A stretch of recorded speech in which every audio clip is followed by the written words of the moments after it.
Hello, this is James. While I wait on my third Meltail, I made up a quick deck that combines two of our good free-to-play decks, which is aliens and elements of counter fairies. And I imagine the genesis of this deck is some old man, the leader of the angels, probably looks like this, and he's contemplating the many sins of the human race. And he's seething with his divine anger. How can I punish these mortals who have besmirched God's earth? And then up from behind him comes the aliens. Hey man, hey, you look upset. Prithee, what is the nature of this being? Hey, we're aliens. We're going around stealing resources, attractive females, you know, whatever. We should team up and get those Earthlings, and thus the Sky Alliance is born. So this uses, well, basically all of the alien core cards and some of the Counter Angels cards, Zeratius, Sanctuary in the Sky, and of course the Divine Punishment.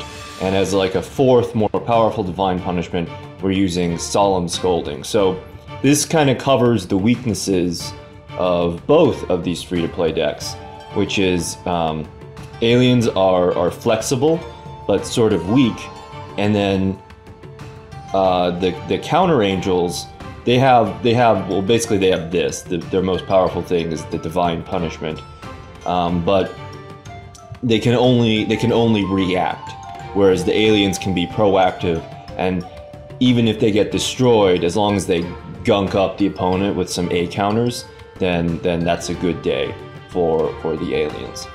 So we're playing 3 Zeratius. He's a strong 2100 attack point monster, and he searches Sanctuary to the Sky by being discarded. Alien Overlord, special summon by removing 2 A counters, and he can put an A counter on each of the opponent's monsters once per turn, and then A counters for each alien monster. Okay, for each alien monster, the monster loses 300 attack and defense for each counter when it battles an alien monster.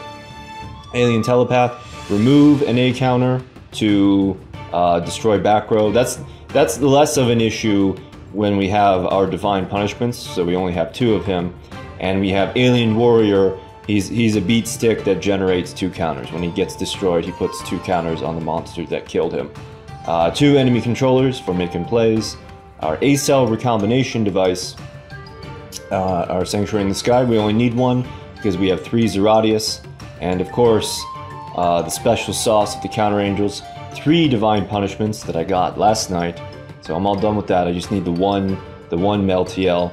And Solemn Scolding for the theming, for the memeing. Let's look at some replays. See our replays here. Shrink me down just a little bit. And okay, let's see. First, Ishizu Ishtar. For some reason, when you play any Counter Fairies cards, you get a bunch of pure Counter Fairies matchups. And the Yamayugi icon is confusing. So here's Ishtar, and Ishizu players, they like to play the Fairy Smile skill. Fairy Smile, when you draw a fairy, you can reveal it and gain 1,000 life points. And then, alright, so Solemn Scolding, he needs to be by himself. So drawing Solemn Scolding is great, because you can just step on any play that the opponent makes. And since I know that this is Counter Fairies, I'm going to step on the Sanctuary in the Sky, because all of her traps, all of her Divine Punishments hinge on Sanctuary in the Sky. And then we summon our 2 aliens and attack for some damage, and then she activates Fairy Smile once more, and then activates Zeratius, discards, puts Sanctuary in the Sky. And Sanctuary in the Sky is basically just the effect of preventing battle damage on fairies. Doesn't really matter. It's just a big, huge sign that says, "Hey, I'm playing Counter Fairies,"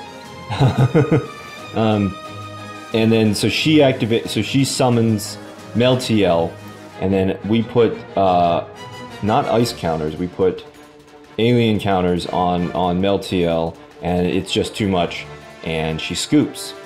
So yeah, and that's probably part of how it was designed, but Sanctuary in the Sky is just a big alert to the opponent to look out for counter traps and to play around them. But before our opponents get used to that, we can have some fun. We're going first, which is actually good. As long as we draw a counter trap and the necessary activation conditions, and we do not. All right, but we're gonna bluff like we do. Or no, we're gonna bluff just normal aliens, right? This is a warrior and this is an A-cell. Shh, don't tell her. So she's gonna discard Zeratius for a Sanctuary, and normal summon another Zeratius and destroy our alien warrior, but that's okay because he's gonna get good and gunked up. And there's another. I'm just setting alien enemy controllers as bluffs, and it's like working. Well, no, the Zeratius can't overcome the alien warrior with the counters, and the Artemis is just naturally weaker than alien warrior. So we normal summon a Zeratius and clear his field of monsters, and so this is not some kind of counter trap, because probably she would have destroyed my Zeratius. Oh no, it's a divine punishment. Pretty sure, because divine punishment doesn't destroy summons. And plays Harvest Angel face down. Harvest Angel, when it's destroyed, you get to add a counter trap back to your hand. And here's Meltiel. Here's what she's been waiting for. And she normal summons a Zeratius, which definitely means that she doesn't have the counter traps. Or maybe she doesn't want to make the obvious play. So here, okay. So here we activate the effect to destroy the Sanctuary in the Sky, and that forces her to use the Divine Punishment on the alien telepath. So I'm okay with losing the telepath to get rid of the Divine Punishment. So I was right a couple turns ago. We're going to try and change Zeratius to defense position, and Zeratius, and then that's going to get blocked with a Divine Punishment. That was a foolish move. With our second enemy controller, we're going to change it to defense position and destroy it with our Zeratius. And then we are going to draw into an alien overlord, and then we can just tribute summon the Zeratius for the alien overlord. And that's good, because aliens are weak. So aliens are weak in terms of their responsiveness. So having, you don't want 3 alien overlords because you can easily brick, but having 3 Zeratius, that's another strong monster that beefs them up.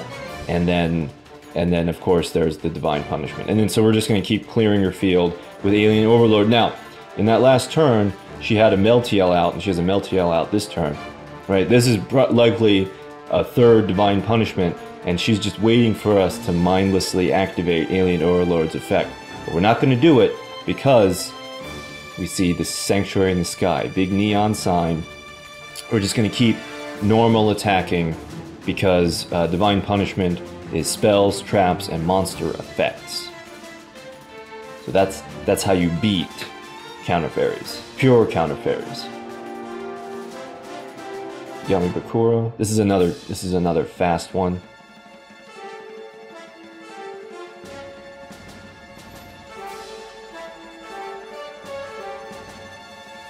Bakura on Bakura. The subject of 1,000 fanfics. Okay. Life point boost alpha, so I'm thinking arrow mages. So this is a good opening for this deck. We have alien warrior, and we have our solemn scolding to just step on whatever. He's gonna normal summon a rosemary, and we're gonna go ahead and step on that to clear the field, because we have a second alien warrior, and that's going to let us get some good damage and good board control. And we have this guy set but I'm just trying to distract from the enemy controller. He's going to, so here what he likely is trying to do is Jasmine. If your life points are higher, you can do another normal summon, so then he can tribute the Jasmine for a Bergamot, but we're going to prevent that by taking control with enemy controller, and then so now it's our turn, and he's left with this weak monster. And we attack for game. Should have brought more back row, Yami Bakura. Or should I say Yummy Bakura? Okay. Next battle, Mako Tsunami. This box was Mako's box. This main box. I mean, not just because of the big huge Citadel whale deck, but also the other water deck, the little one, the fish, the flying fish, golden flying fish. All right, so we're going second. It's actually not. So this is right. I said before, this is a deck that you want to go first, because then you can have your counter traps ready. So we have a Divine Punishment, but no Sanctuary and no means of getting it. So actually second is looking pretty good. We get our Zeratius. Okay, so now this is a great hand. Dump Zeratius for a Sanctuary. Now here, I finally learned to do this, because sort of a rube move, a noob move, is to you play your monster, and then you play the back row that you're most excited about, and that's how your good back row is always in the middle. So what you should instead do to break that pattern is just play your back row, and then play your Sanctuary in the Sky, and then play your monster, because that gives the opponent less information. We destroy a Fishborg, and then he summons a Swamp Mirror as a Divine Fish. Okay. So we're going to activate Sanctuary in the Sky. We're going to activate Acel onto the Divine Fish, and then he's going to tribute the Swamp Mirror as in a tribute take, which is smart, but we're going to negate the take with the Divine Punishment, and then he's going to attack with his Oystermeister, and then that's going to get Acel, that's going to get destroyed, but then he summons it back with a powerful Rebirth.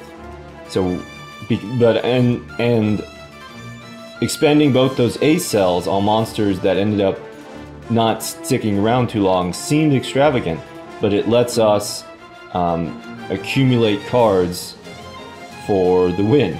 So we banish for an Overlord, special summon the Overlord, banish for another alien, normal summon it, activate Overlord's effect, and attack for game.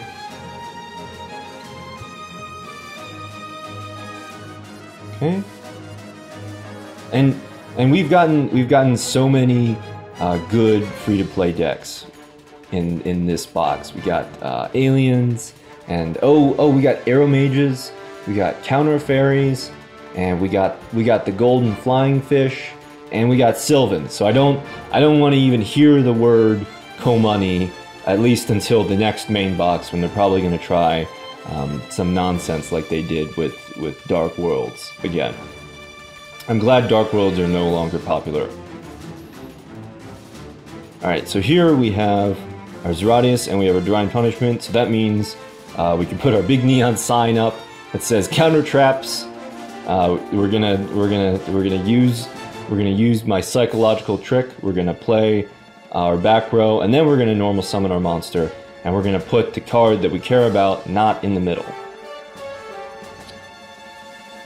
So Sanctuary. All right, so we have our Divine Punishment, and also this is great against Sylvans. You go first, and you set your counter card, and then you attack into their Mushroom or their Merchant, and you just negate it, and then basically you win. But so he doesn't attack. He just T-sets, and then normal summon, and then I normal summon as Zeratius. So we're gonna go in for the attack. Spell Absorbing Life. That means it's Arrow Mages. We're not gonna negate that, but we are gonna negate Jasmine, because that gaining points with Spell Absorbing Life lets Jasmine gain a card, but since she activated her effect, we're going to Divine Punishment, trade card for card, and we have the initiative. And Reducing the life points of Arrow Mage players is always good. Well, I mean, that's how you win. But that prevents half of the Arrow Mage's effects. He's going to Hate Trunade away the A-Cell, and then normal summon, not normal summon a Romaguard. Play Romagarden, normal summon Rosemary, change Zeratius into defense position, and destroy my Telepath. I change Zeratius back to attack, set a Divine Punishment and an A-Cell. It's looking good for us. And then on his turn, Rosemary reverts back to 1800 attack points. And then he tributes Rosemary for a Bergamot. Foolish. Foolish. Do you not see my sign? Do you not see my declaration of counter traps? He could have just attacked and destroyed Zeratius normally. So he activates a Romagarden. That activates Bergamot's effect, and that lets us negate and destroy the Bergamot with Divine Punishment. Now, all we need to do is mop up. We're going to put our A-Cell onto our own monster, and that's going to let us banish the A-Cell and get out an Overlord, and then we're going to special summon the Overlord. I don't know why there's this glitch with the ice counters. He has his own Solemn Scolding, but he's finished either way. We win the game. Such is the power of the Sky Alliance. Thank you for watching.